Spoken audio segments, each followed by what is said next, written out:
आप यहाँ आज शॉर्ट नोट्स पे आज यहाँ आए। आज हमारे साथ जो यहाँ पे बात करने के लिए जो हमारे साथ बैठे हैं, हमारे पार्टी के स्पोक्स पर्सन अल्ताफ ठाकुर साहब, उनके साथ जो है हमारे नेशनल काउंसिल मेंबर जो है आरिफ साहब, और मेरे जो लेफ्ट साइड में बैठे हैं डीडीसी श्रीनगर जो है इंजीनियर एजाज साहब। तो मैं अल्ताफ साहब को रिक्वेस्ट करूँगा कि वो आज की प्रेस कॉन्फ्रेंस की शुरुआत करें। शुक्रिया साजिद साहब। दोस्तों, इस गर्मी में एहसास है हमें बाहर इस टेंट के नीचे प्रेस कॉन्फ्रेंस कर रहे हैं, गर्मी भी है, आप भी लगभग आधे घंटे से यहां वेट कर रहे हैं, आपका बहुत बहुत धन्यवाद। साथियों, जैसे कि कल हम सब ने सुना कि जम्मू कश्मीर को लेके, खासकर कश्मीर को लेके देश के प्रधानमंत्री और देश के रोड मंत्री जनाब नितिन गडकरी ने ये बहुत बड़े जो प्रोजेक्ट्स है उनको अप्रूव कर दिया। यहां के लोगों की वो दिरीना डिमांड थी। आप करना देखिए, आप शोपियान देखिए, इन लोगों की बहुत लॉन्ग पेंडिंग ये डिमांड थी कि ये जो दो महत्वपूर्ण इलाके हैं, आप करना लीजिए। स्ट्रेटेजिक हिसाब से बहुत ही इंपॉर्टेंस उस खत्ते की है, क्योंकि एक बॉर्डर एरिया है। उसके साथ साथ शोपियान का भी देखिए, राजौरी और जम्मू के साथ कनेक्ट होती है। बहुत लॉन्ग पेंडिंग डिमांड थी कि वहां टनलें दी जाए, लेकिन कल जम्मू कश्मीर की हिस्ट्री में एक ऐतिहासिक दिन था कि जब डेवलपमेंट के बड़े बड़े प्रोजेक्ट जिनकी अनाउंसमेंट हुई है, वो चाहे साधना टनल हो, चाहे वो पीर की गली टनल हो जो शोपियान में पड़ती है,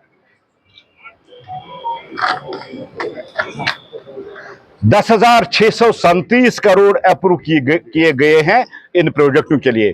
उसमें अगर हम देखें, जो साधना टनल है और जो मुगल रोड की टनल है, एक के लिए 3,830 करोड़ और दूसरी टनल के लिए 3,300 करोड़ अप्रूव किए गए हैं।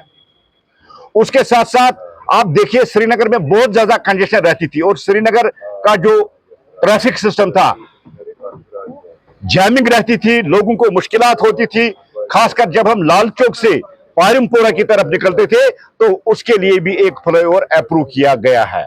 उसके साथ साथ हमारा जो टूरिस्ट प्लेस है, जहां करोड़ों की लोग में घूमने आते हैं, देश विदेश से लोग वहां घूमने आते हैं, वो गुलमर्ग है।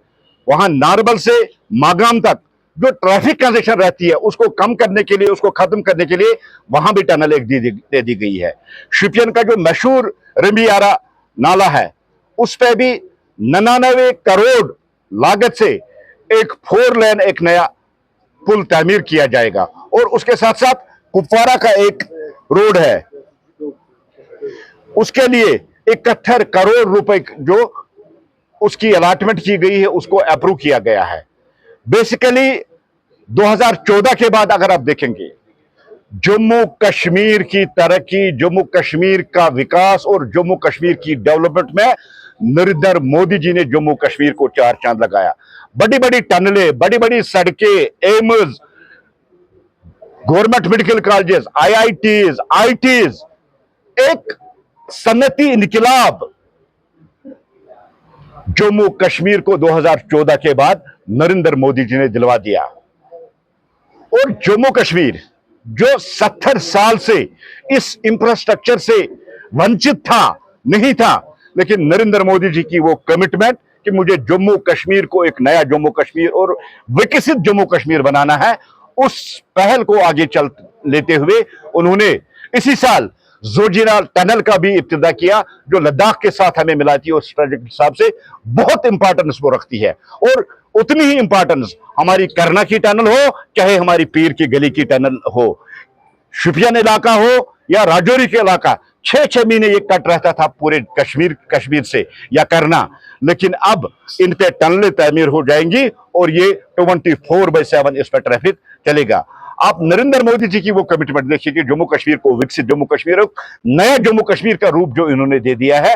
आज जम्मू कश्मीर का बच्चा बच्चा जानता है कि जम्मू कश्मीर की तरक्की और जम्मू कश्मीर की डेवलपमेंट में नरेंद्र मोदी जी ने कोई कसर नहीं छोड़ी है। हम शुक्रिया करते हैं देश के रोड मंत्री आदरणीय नितिन गडकरी ने, जिन्होंने श्रीनगर जम्मू हाईवे जो 14 घंटे का सफर था उसको महज 4.5 घंटे तक उन्होंने महदूद रखा।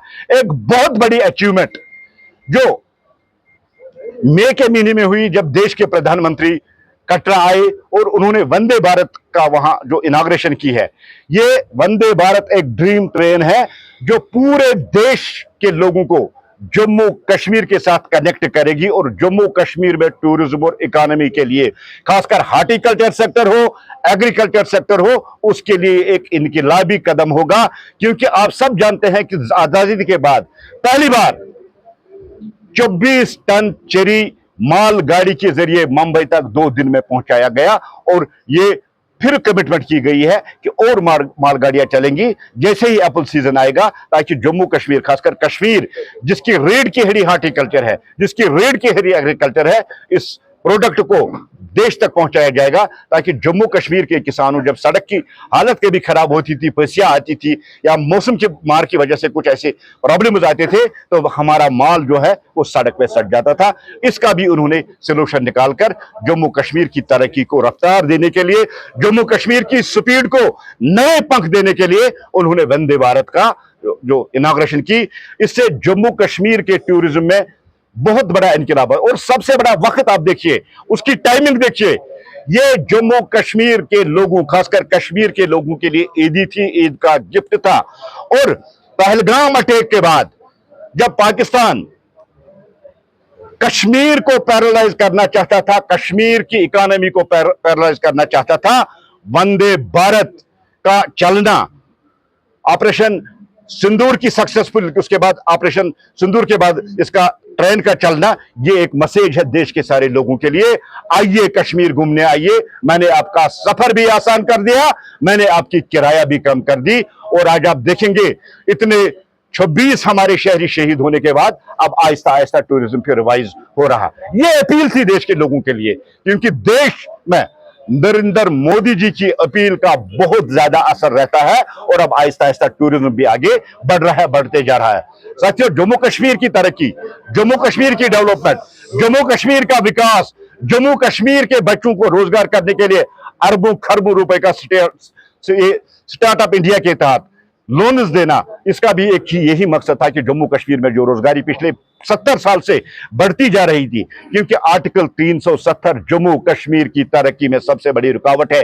अगर आप देखेंगे सबसे बड़े जो मेजर प्रोजेक्ट्स है वो 370 खत्म होने के बाद ही जम्मू कश्मीर को मिले। और जम्मू कश्मीर के आम नागरिक और जम्मू कश्मीर के जो शहरी है उनको अमन भी मिला, उनको शांति भी मिली, उनको विकास भी मिला, उनको डेवलपमेंट मिली।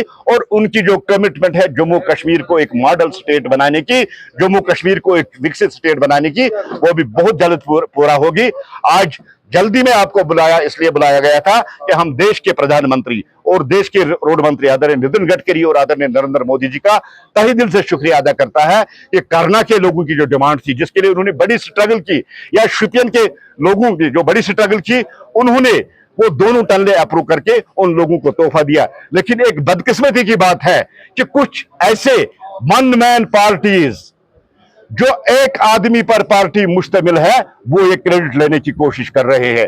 देखिए, जो लोग अपनी कॉन्स्टिट्यूंसी के साथ इंसाफ नहीं कर पा रहे, जिन पार्टी के पास कोई एमएलए नहीं है, जिन पार्टी के पास कोई इलेक्टेड रिप्रेजेंटेटिव नहीं है, वो भी कहते हैं कि ये टनल हमने कर दी। मैं उनसे सवाल करना चाहता हूं, देश में गवर्नमेंट चल रही है भारतीय जनता पार्टी की और वजीर आजम साहब जनाब नरेंद्र मोदी जी है। आप मेरे सवाल का जवाब दीजिए, आपने ये टनल कैसे दी? और आपने जो इतना बड़ा ह्यूज अमाउंट इसके लिए खर्च होने जा रहा है, ये अमाउंट आपने कहां से ली? मुझे ये कहने में शर्म महसूस आती है कि अपना क्रेडिट, और क्या इन लोगों ने कश्मीरियों को गवार समझा है, कश्मीरियों को इनके बेवकूफ समझा है कि स्टेटमेंट देकर ये कह रहे हैं कि ये हमने किया। मैं उन वन मैन आर्मी जो पार्टियां हैं उनसे ये गुजारिश करता हूं, ये अपील करता हूं क्रेडिट लेना बंद कर दीजिए। अगर आपके बस में होता तो आप कल कहते हैं कि ये जो वंदे भारत ट्रेन चली वो हमने चलाई।